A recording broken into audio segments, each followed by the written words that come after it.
তো hello everyone, এটা হচ্ছে আমার স্কুল জীবনের শেষ ভিডিও। আর আমার কোনো স্কুলের ভ্লগ কিংবা ভিডিও দেখতে পাবো না। সবেই আমার উচ্চ মাধ্যমিক শেষ হয়ে গেল। উচ্চ মাধ্যমিক শেষ মানে 12 বছর স্কুল লাইফে শেষবারের মতো বন্ধুদের সঙ্গে একসঙ্গে পরীক্ষা দিতে যাওয়া। তো এই ভিডিওর মধ্যে দেখতে পাবো তোমরা আমি ক্লাস 12 থেকে উচ্চ মাধ্যমিক দিতে গিয়ে কি করলাম।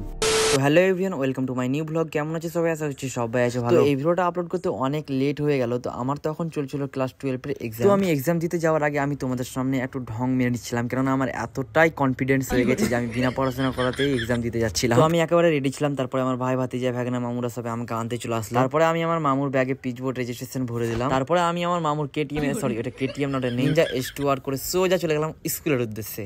তারপরে আমি স্কুলে এসে পরীক্ষা শেষে বাগানের দিকে হালকা করে একটু ক্যালি মেরে নিলাম। তো পরীক্ষা শেষে আমি ওয়েট করছিলাম, কেননা আমাকে আমার প্রজেক্ট গুলো জমা দিতে হবে, যেগুলো তোমরা দেখতে পাচ্ছ। এটা হচ্ছে আমার এডুকেশন প্রজেক্ট। তাড়াতাড়ি করে দেখে ফেলো তোমরা, পাতাগুলো বুঝে গেলে আমার দোষ না। পরীক্ষা শেষে লাস্ট ডেট ছিল, ওই জন্য আমাকে সব প্রজেক্ট গুলো জমা দিতে হতো। এটা হচ্ছে আমার অ্যারাবিক প্রজেক্ট।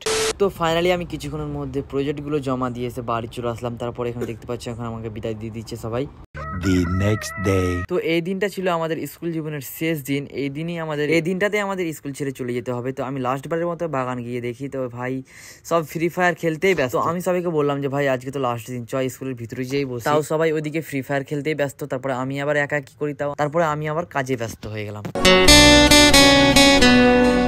তো কিছুক্ষণ পর আমি চলে আসলাম স্কুলের ভিতরে। আর স্কুলের ভিতরে এসে আমি দেখি আমার স্কুলের ছোট ছোট ভাইগুলোকে স্যারেরা ড্রিল শেখাচ্ছিল। আর এদিকে বসে আমরা সেই আমাদের আগের ছোটবেলার কথাগুলো ভাবছিলাম। মুখে হাসি থাকলেও ভিতরটা অনেক ফেটে যাচ্ছিল সেই পুরোনো দিনের কথাগুলো ভেবে। তো স্যারেরা আমাদেরকে বিদায় দেওয়ার জন্য ছোট মোটো একটা অনুষ্ঠানের ব্যবস্থা করেছিল। তো স্যারেরা এখানে অনেক বক্তব্য রেখেছিল। বক্তব্য শুনে তো আমার ভিতর ফেটে যাচ্ছিল। শুধু আমার না, এখানে যতগুলো ক্লাস 12 এর স্টুডেন্ট ছিল প্রত্যেকেরই ভিতর ফেটে যাচ্ছিল। দেখো ভাই, যারা স্কুল যাচ্ছ না, পড়াশোনার নামে অনেক ফাঁকি দিচ্ছ, যারা স্কুলে যাওয়া নিয়ে অনেক বাহানা দিচ্ছ, তাদের আমি একটা কথা বলে রাখি। দেখো ভাই, জীবনে অনেক কিছু ফিরে পাওয়া যায়, কিন্তু স্কুলের বেঞ্চে ফেলে আসা বন্ধুদের সাথে কাটানোর দিনগুলো কখনো ফিরে আসে। যেমন কি ক্লাস 9 থেকে ক্লাস 12 এর এই সময়টা এই আমাদের স্কুল জীবনের সব থেকে সুন্দর মুহূর্ত। যেমন কি এই সময়টাতে সবাই তাদের নিজের প্রথম ভালোবাসাটাকে পাই। আবার কি 5 জন বন্ধু মিলে একসঙ্গে বেঞ্চে বসার মজাটাই সেরা ছিল। তো তোমরা কে তোমাদের স্কুল লাইফটা মিস করছো অবশ্যই কমেন্ট বক্সে কমেন্ট করে জেনে যেতে ভুলো না। তো আমাদের ফাইনালি বিদায় দিয়ে দিল একটা করে মিষ্টির প্যাকেট হাতে দিয়ে। সত্যি ভাই, আমি খুব মিস করছি আমার স্কুল জীবনের লাইফটাকে।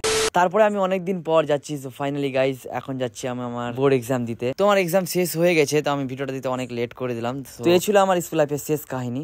তো দেখা হচ্ছে নেক্সট ভিডিওতে। বাই বাই, আল্লাহ হাফিজ। আর কে এই 2025 সালে আমার মতো তোমরা এইচএস পরীক্ষা দিলে অবশ্যই কমেন্ট বক্সে কমেন্ট করে জানাও। দেখা হচ্ছে নেক্সট ভিডিওতে। বাই বাই, আল্লাহ হাফিজ।